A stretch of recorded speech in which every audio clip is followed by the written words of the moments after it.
lahat naman tayo parang nasa Cloud9 pa rin. naman. Ang iba nating kababayan dahil nga po dyan sa double gold medal win ni Carlos Yulo sa Paris Olympics. At ang ilan nating mga kababayan, tila nagising ang pagiging inner gymnast. Ang nakita ko nga si Ruth Kapan kumakartwheel eh. Oo, Si Ruth, nagkalat tuloy ngayon mga kapatid ang mga video ng netizens na ginagaya ang gold medal moves ni Kaloy.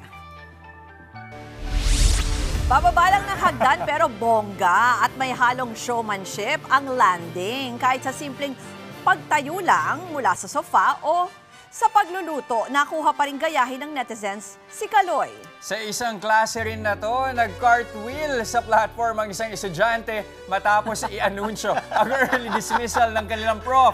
Kahit yung moment na napaupo si Kaloy noong awarding, gayang-gaya rin. Kuwang-kuha, Kuya Jess. Meron ding ibang nagsimula na raw mag-ensayo para sa susunod na Olympics.